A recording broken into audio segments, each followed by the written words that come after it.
বিসমিল্লাহির রহমানির রহিম। প্রাণপ্রিয় ছাত্রছাত্রীরা, আশা করি তোমরা সবাই ভালো আছো।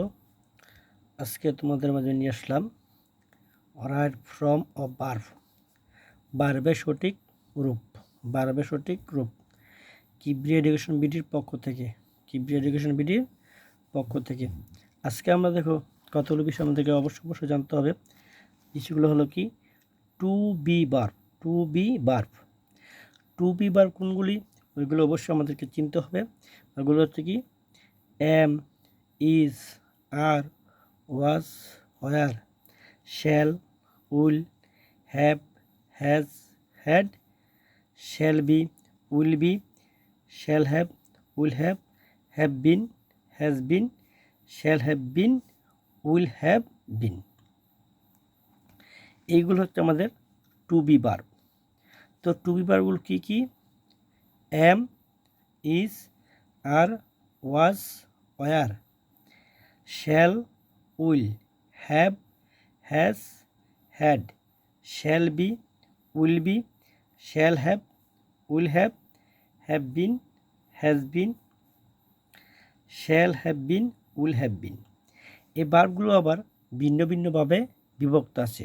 যেমন জানি টু ডু ভার্ব তিনটি: do, did, does. To do verb তিনটি: ডু, ডিড, ডাস। এটা modal verb, pure modal verb, অর্থাৎ যেগুলো মডাল ভার্ব এগুলো হচ্ছে shall, should, will, would, can, could, may, might, must. এইগুলো হচ্ছে পিওর মডাল ভার্ব। কোনগুলি? Shall, should, will, would, can, could, may, might, must.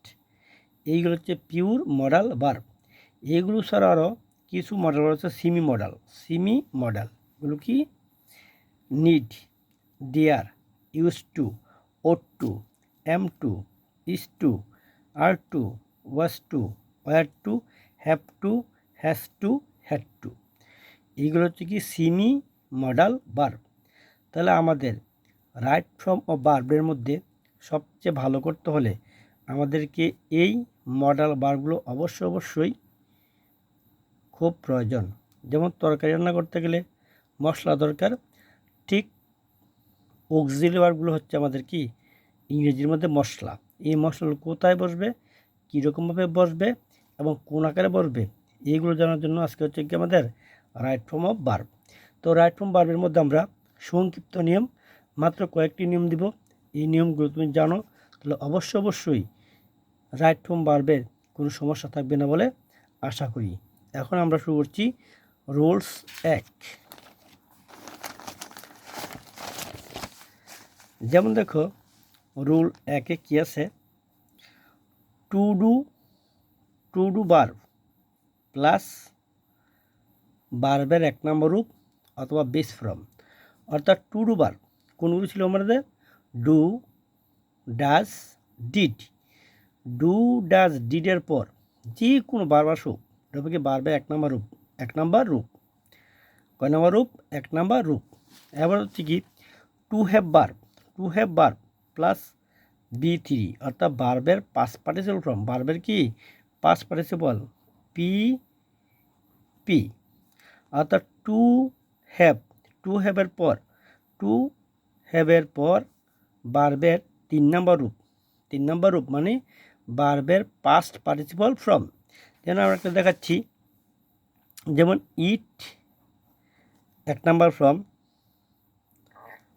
At 2 number form, eaten 3 number form. তাহলে আমাদের two হ্যাভের পর ভার্বের 3 নম্বর রূপ বসবে।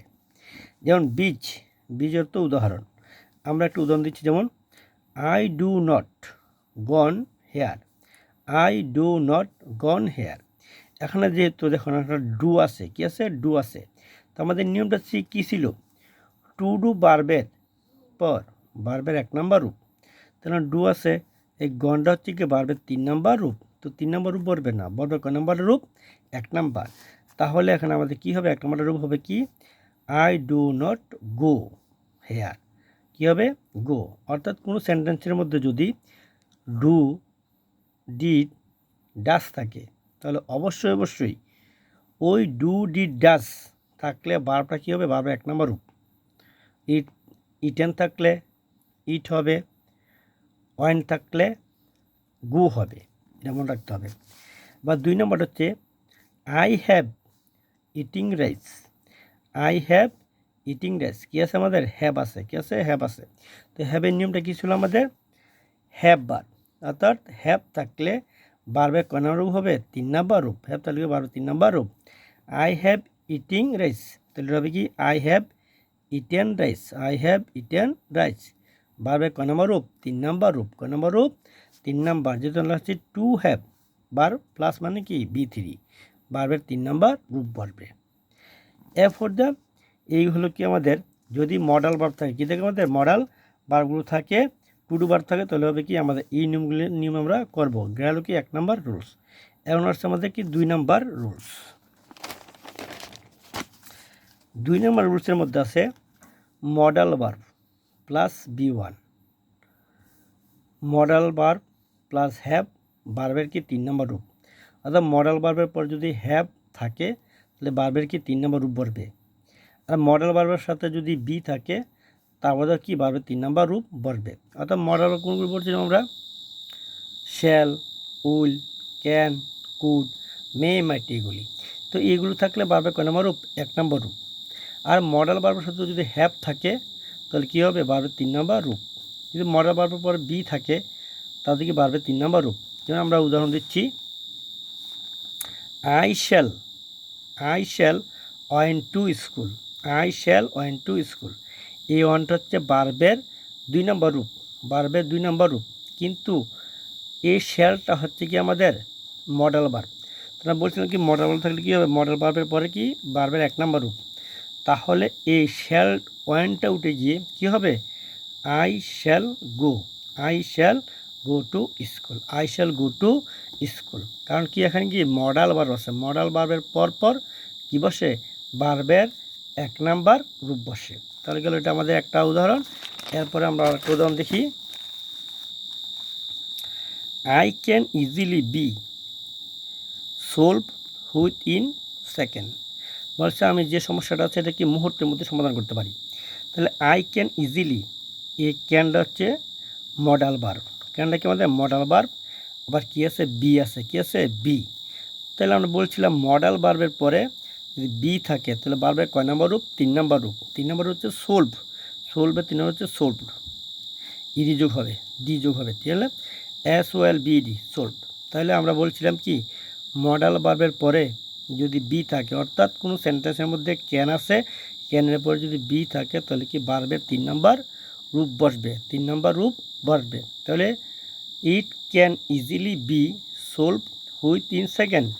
এর অর্থ হলো এখানে সলভের জায়গায় সোলভড। সোলভ হবে SOLVED সোলভ। আরেকটা উদাহরণ হচ্ছে he might have hear the name of the prophet হজরত মোহাম্মদ সাল্লাল্লাহু আলাইহি ওয়াসাল্লাম। প্রফেট হজরত মোহাম্মদ সাল্লাল্লাহু আলাইহি ওয়াসাল্লাম।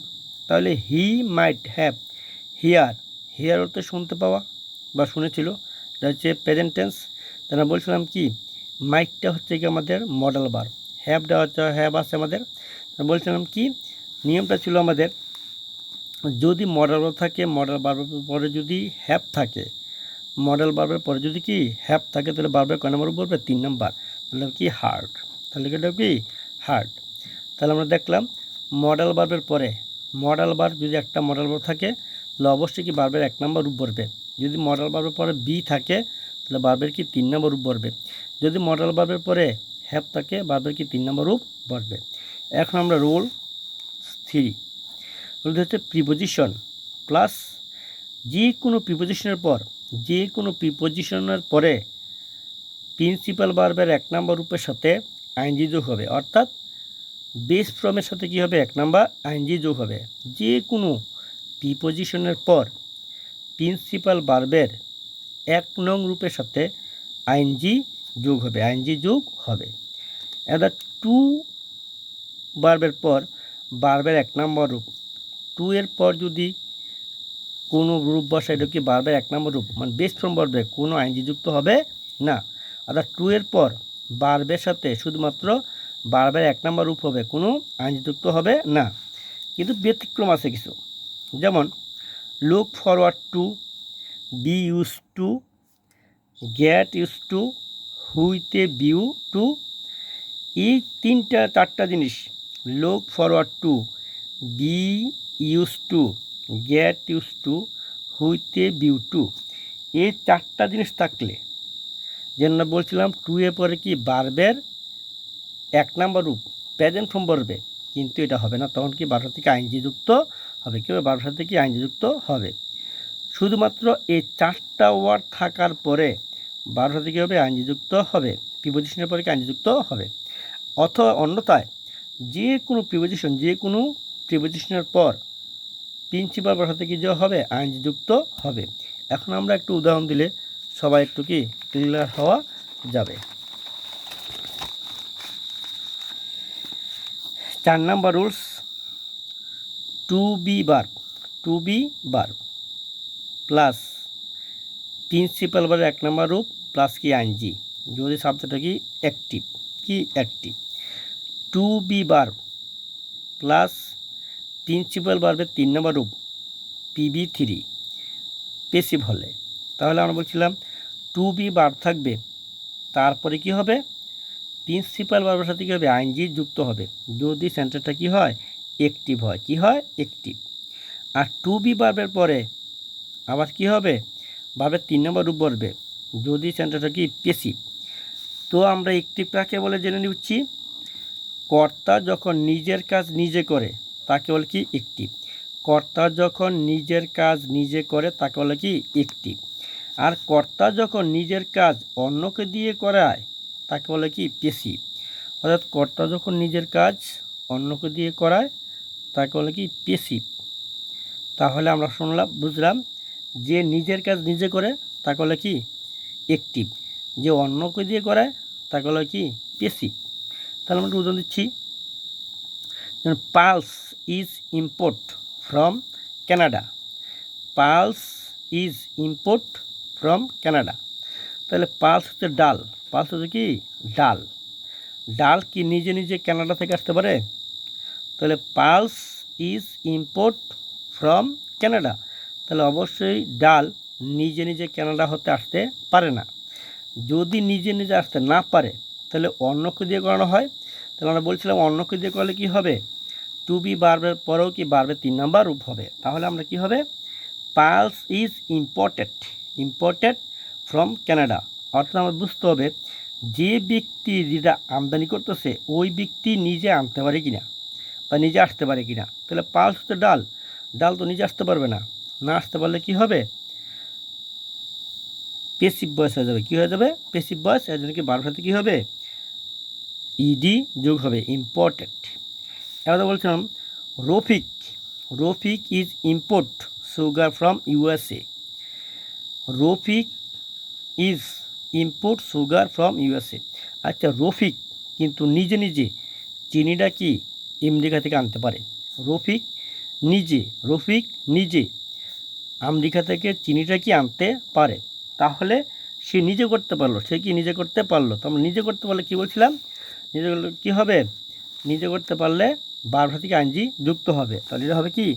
ইম্পোর্টিং। কারণ রফিক নিজে নিজে কি এই চিনিটাকে আমেরিকা থেকে আনতে পারবে, কিন্তু আগেরটা কিন্তু ডাল কিন্তু আমেরিকা কানাডা থেকে আসতে পারতো না। তো রফিক যেহেতু নিজে নিজে আনতে পারে, এর জন্য কী হবে? এটা কন্টিনিউয়াস ভার্বের সাথে কী হবে? আইএনজি যুক্ত হবে, ইম্পোর্টিং। তার যেমন আরেকটা বলা হচ্ছে, the book was collect from Bangla Bazar. The book was collect from Bangla Bazar. তাহলে আমরা জানি বাংলা বাজার থেকে আমরা কি বই সংগ্রহ করি। প্রত্যেকটা লাইব্রেরি বাংলা বাজার থেকে কী করে? বই সংগ্রহ করে। কিন্তু বই কি নিজে নিজে আসতে পারে? নিজে নিজে আসতে পারে না, অবশ্যই বই অন্য কেউ আনতে হয়। তাহলে বই নিজে নিজে তো আসতে পারে না, এর জন্য সে কী হবে? Past participle collected. কী হবে collected. The book was collected from Bangla বাজার।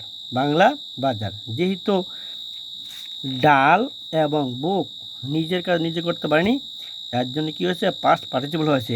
আর যেহেতু রফিক নিজের কাজ নিজে করতে পেরেছে, তার জন্য কি আইনজি যুক্ত হয়েছে।